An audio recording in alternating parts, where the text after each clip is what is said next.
Se dirige-t-on vers une guerre entre les États-Unis de Trump et l'Europe? Et qui pourrait gagner cette guerre? Est-ce que la France pourrait tirer son épingle du jeu? Je rigole un petit peu, c'est peut-être pas très sympa, mais faut dire que quand on regarde les débats en France sur la question, ça laisse songeur. Regardez ça par exemple, France Inter, qui s'intéresse à la question de l'intelligence artificielle et qui pose la question, la France peut-elle rattraper son retard dans l'intelligence artificielle? Poser la question, c'est déjà y répondre.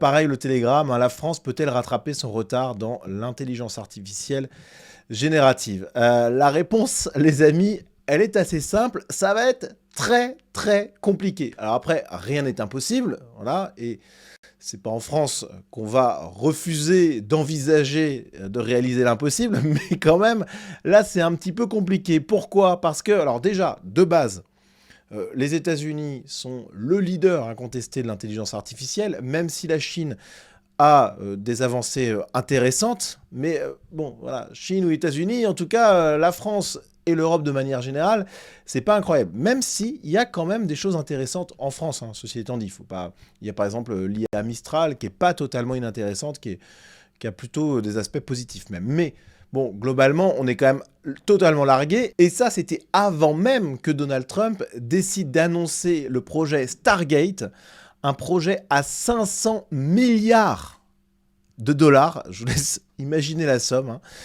Dans cette course à l'intelligence artificielle pour placer les États-Unis définitivement et irrémédiablement au sommet. Voilà, donc autant dire que c'est pas le secrétariat d'État français à l'intelligence artificielle qui va changer la donne. Ça va falloir être un petit peu plus disruptif que ça. Tout ça pour dire que dans une guerre économique avec les États-Unis, la France et l'Europe seraient quand même, globalement, si on s'en tient là quand même à la situation actuelle, assez perdants. Voilà, donc c'est pas du tout une issue que je veux voir advenir. C'est ce dont on va parler dans cette vidéo. Alors, au-delà de cette question de l'intelligence artificielle, globalement, le mandat de Trump, ça va être une bénédiction économique pour les États-Unis. On a le point qui nous parle d'une économie américaine sous stéroïdes. Voilà, choc fiscal, chasse aux normes. Le président élu, qui est aujourd'hui investi, veut tout faire pour que les États-Unis restent la première cash machine mondiale. Et oui, et il va y réussir, que ce soit grâce à l'agence Doge, qui va découper à la tronçonneuse les dépenses publiques américaines complètement dingues, mais malgré tout beaucoup moins folles qu'en France, que ce soit avec la dérégulation, le gel des réglementations et des normes dans plein de domaines, que ce soit avec des mesures largement favorables au développement économique du pays. Évidemment que les États-Unis vont développer une politique extrêmement volontariste qui va laisser l'Europe et la France sur le carreau si nous ne réagissons pas. Ça, c'est très clair. Donc déjà, avant de parler de guerre, parlons plutôt d'exemples.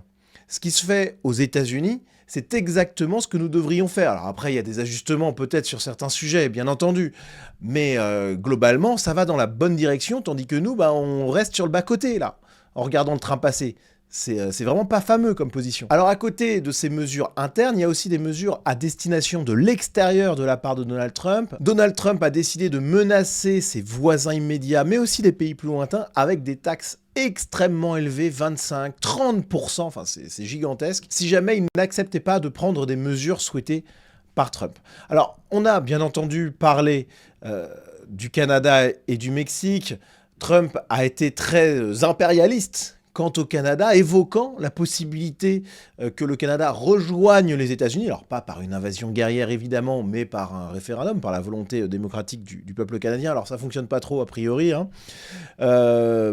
Pareil pour le Groenland, il a beaucoup évoqué ça, ce qui a fâché certains Européens. Mais globalement, on se retrouve quand même avec une méthode Trump qui paraît claire. Il menace, il met en place aussi des taxes, hein. Il ne fait pas que menacer, hein, il agit. Et dès lors, eh bien, le Canada réagit positivement, un petit peu sous la contrainte, mais bon, il réagit en faveur de Trump, tout comme le Mexique. Il n'y avait pas de projet d'annexion évoqué, mais il y avait des taxes qui étaient mises en place pour que le Mexique fasse respecter la frontière et garde la frontière qui permet l'arrivée de clandestins de manière massive aux États-Unis. Et ce qui s'est passé, c'est que ça a eu du succès. Trudeau et la présidente mexicaine, tout comme le président colombien juste avant eux, ont plié le genou face aux exigences de Trump et face eh bien, aux mesures quand même un peu costauds qu'il mettait en place. Donc ça, c'est intéressant de voir que, comme le note France Info, Donald Trump a déjà gagné sa guerre commerciale avec le Mexique, le Canada et même Panama. Donc c'est intéressant de voir ça. Le problème, c'est que cette guerre commerciale qu'il mène à ses voisins, eh bien, il a décidé de menacer l'Europe de la même manière. Il a évoqué l'imposition très prochaine de nouveaux droits de douane à l'Union européenne. Une mesure, note l'Express, redoutée par les pays européens, tant leurs liens économiques avec le marché américain sont importants. Alors, quelles conséquences ça pourrait avoir pour l'Europe? C'est la grande question. Bien, la première chose à avoir en tête, c'est que les menaces de Donald Trump, elles font très mal à l'économie. On peut le voir en France, avec le secteur automobile, qui était déjà dans un état quand même très moyen, avec des délocalisations qui ont déjà eu lieu à de nombreuses reprises, avec bien sûr des fermetures d'usines, des postes en moins, etc. Ça date, hein. On n'a pas attendu Trump pour que le secteur automobile français et européen soit un petit peu dans une situation compliquée. Mais là, ça rajoute quand même quelque chose, et ce secteur automobile, note les Échos, il est sous pression. On a le CAC 40 qui est sous le choc de cette guerre commerciale. Et on a France Info qui nous dit que Stellantis, donc le grand constructeur automobile, plonge en bourse. Avec cette question, les usines automobiles françaises sont-elles menacées? La réponse est assez simple. Si Donald Trump ne va pas au bout parce que l'Europe accepte de plier à ses exigences, ou parce qu'il y a un partenariat qui est noué, globalement, le risque est minime. Sur ce point précis, parce que les problématiques structurelles, elles existent, je les ai déjà évoquées, je ne reviens pas dessus.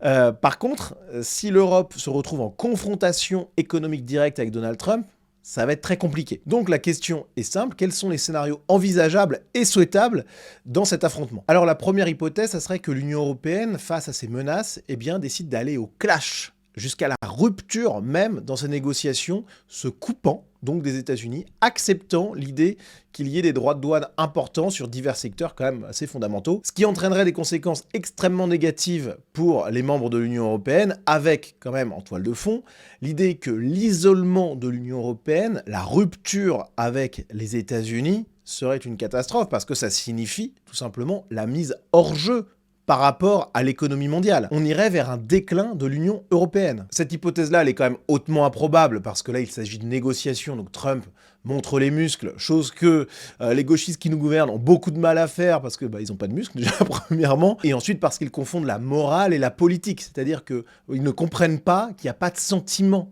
en politique, et que quand quelqu'un agit de la manière de Trump, eux, ils voient immédiatement un grand méchant. Alors que non, c'est juste quelqu'un qui défend les intérêts des États-Unis, peut-être à tort, attention, je dis pas le contraire, mais en tout cas qu'il le fait, et qu'il le fait virilement, mais c'est comme ça que ça fonctionne.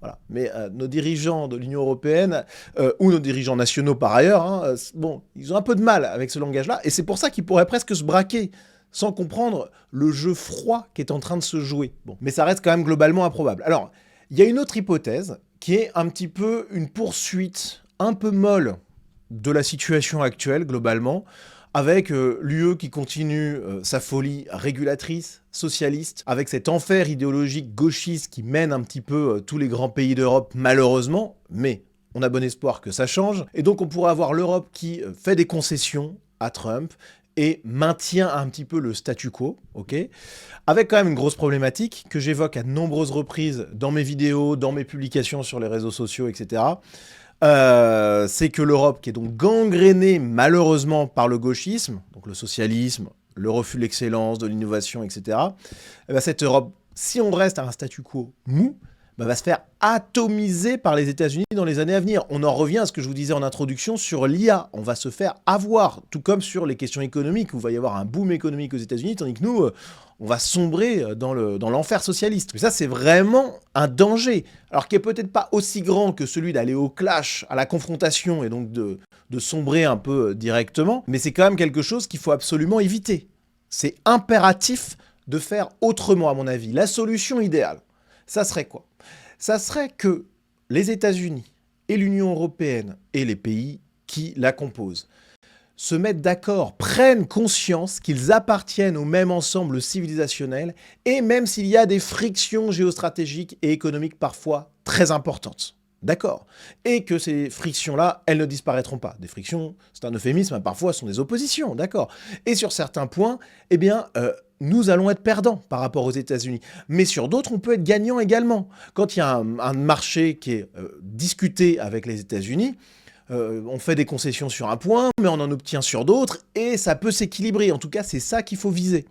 Mais ce qui est important, c'est que plutôt que de s'opposer avec la première puissance économique mondiale, qui est un leader sur des technologies de pointe absolument essentielles pour le monde de demain, bon, plutôt que de se fâcher avec lui. Je ne parle même pas de considérations politiques, etc., et de tout l'attrait qu'exercent sur moi les décisions politiques, économiques, etc., décidées par Trump, Musk et compagnie. Je mets ça de côté.